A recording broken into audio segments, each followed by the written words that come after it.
ನಮಗೆ ಗೊತ್ತಿರ್ಲಿಲ್ಲ ಸರ್. ನಮ್ಮ ಮನೆ ಹತ್ರ ಇದ್ದು ಕಾಡ್ಬೇಕು ಹೋದಾಗಿದ್ದಾರೆ ಕೆಲಸ ಮಾಡಿ.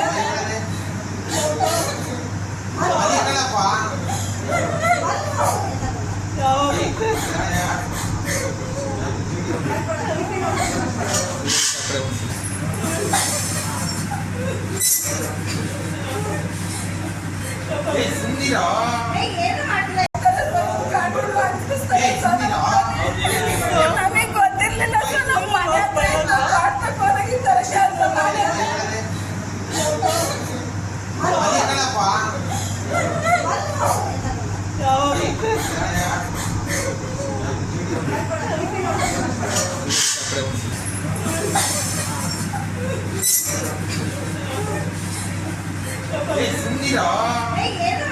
ಜೀವ ಬೆದರಿಕೆ ಕೊಡ್ತಾರೆ ಸರ್.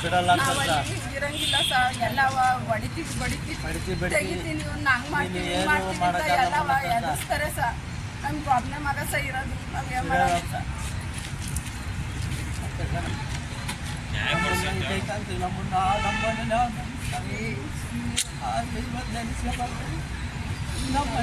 ಹೇಳು, ಯಾಕೆ ಅನ್ಬಡ್ಕಂತ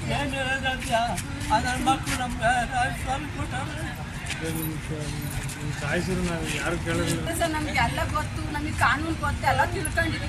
ನೀವೇನು ಮಾಡಕ್ ಸಾಧ್ಯ ಅಂತ ಹೇಳ್ತಾರೆ ಎಲ್ಲ ನನಗೆ ಎಲ್ಲರೂ ಗೊತ್ತು. ನಮ್ಮ ಅಣ್ಣ ಮನಸ್ಸು ಮಾಡಿದ್ರೆ ಏನು ಬೇಕಾದ್ರೂ ಮಾಡ್ತಾನೆ. ನೀವೇನು ಮಾಡೋಕ್ಕಾಗಲ್ಲ, ನನ್ನ ಮಣ್ಣು ತೆಗಿಯೋದೆ ಅಂತ ಕಂದಾಯ ಇಲಾಖೆ ನೀವೇನು ಮಾಡೋಕ್ಕಾಗಲ್ಲ.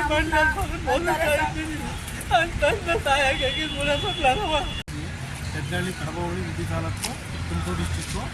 ಏನಂದರೆ ಪೆದ್ದಳ್ಳಿ ಗ್ರಾಮದಲ್ಲಿ ಸರ್ವೆ ನಂಬರ್ 37 ಅದು ಕಟ್ಟೆ 1 ಎಕರೆ 12 ಗುಂಟೆ ಗಟ್ಟೆ ಬರುತ್ತೆ. ಆ ಕಟ್ಟೆಯಲ್ಲಿ ಅವೈಜ್ಞಾನಿಕವಾಗಿ ಅಕ್ರಮವಾಗಿ ಬಸವರಾಜು ಸನ್ನಾಫು ಕರಿಯಪ್ಪ ಕರಿಯಪ್ಪ ಮತ್ತು ಕರಿಯಪ್ಪ ಸನ್ನಾಫು ಪೂಜಾರಿ ಕರಿಯಪ್ಪ ಅವರಿಬ್ಬರು ಟ್ಯಾಕ್ಟ್ರಿ ತಗೊಂಡು ಮಣ್ಣು ತುಂಬಿಸಿದ್ರು.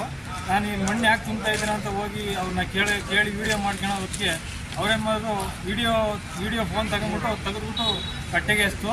ನೀನೇನು ಮಾಡೋಕ್ಕಾಗಲ್ಲ, ನಮ್ಮ ಅಣ್ಣ ತಹಸೀಲ್ದಾರು ಅವರೆಲ್ಲ ಗೊತ್ತು, ನಾನು ಪೊಲೀಸು ಎಲ್ಲ ನೋಡಿದ್ದೀನಿ, ನೀನೇನು ಮಾಡೋಕ್ಕಾಗಲ್ಲ ಅಂತ ಅಪ್ಪ ಹಿಡ್ಕೊಂಬಿಟ್ಟು ನನ್ನ ಮಗ ಅವ್ರ ಅಣ್ಣ ಕೃಷ್ಣಮೂರ್ತಿ ಸನ್ನಾಫು ಕರಿಯಪ್ಪ, ಅವನು ಗ್ರಾಮ ಸಹಾಯಕ, ಹಾಲಿ ಗ್ರಾಮ ಸಹಾಯಕ. ಅವನು ಬಸವರಾಜ್ ಇದ್ದಾನೆ. ಅವನು ನಮ್ಮ ಅಣ್ಣ ಗ್ರಾಮ ಸಹಾಯಕ ಆಗಿದ್ದಾನೆ. ಅವ್ನು ಏನು ಮಾಡೋಕ್ಕಾಗಲ್ಲ ನೀನು, ನಾನು ಅವ್ನಿಗೆಲ್ಲ ಗೊತ್ತು, ಕಂದಾಯ ಇಲಾಖೆಯಲ್ಲಿ ತಹಸೀಲ್ದಾರ್ ಗೊತ್ತು, DC ಗೊತ್ತು, AC ಗೊತ್ತು, ನನಗೆಲ್ಲ ಗೊತ್ತು, ನೀವು ಯಾರಿಗೂ ಬಗ್ಗಕ್ಕಾಗಲ್ಲ, ನೀನೇನು ಮಾಡಲ್ಲ ಅಂತ ಅವ್ರ ಅಪ್ಪ ಕರಿಯಪ್ಪ ಹಿಡ್ಕೊಂಬಿಟ್ಟು ನನ್ನ ಬಸವರಾಜು ರಾಬರ್ ರಾಡ್ ತಗೊಂಡು ಟ್ಯಾಕ್ಟ್ರಿದು ಬುಲ್ಡಿಗೆ ಹೊಡೆದು ಮಾರಣೆ ಅಂತಿಕ್ವಾಗಿ ನಾನು ಅಲ್ಲೇ ಮಾಡಿ, ನೀನು ಸಹಾಯ ಆಗ್ತೀನಿ, ಇಲ್ಲೇ ಸಹಾಯ ಆಗ್ತೀನಿ, ನೀನು ಬಿಡಲ್ಲ, ನೀನು ಎಲ್ಲೇ ಹೋದ್ರು ನೀನು ಬಿಡಲ್ಲ ಅಂತ ಹೊಡೆದ ಸರ್. ಇದಾಗಿರೋದು ನನಗೆ ಕಾನೂನು ಪ್ರಕಾರ ನಾನು ಸಂತ್ರಸ್ತ ಆಗಿದ್ದೀನಿ, ನನಗೆ ನ್ಯಾಯ ಕೊಡಿಸಿ. ಆಮೇಲೆ ಅವರಿಬ್ಬರಿಗೂ ನ್ಯಾಯಾಂಗದಲ್ಲಿ ತಕ್ಕ ಶಿಕ್ಷೆ ಆಗಬೇಕು ಸರ್, ಅದನ್ನು ಕೇಳ್ತೀನಿ.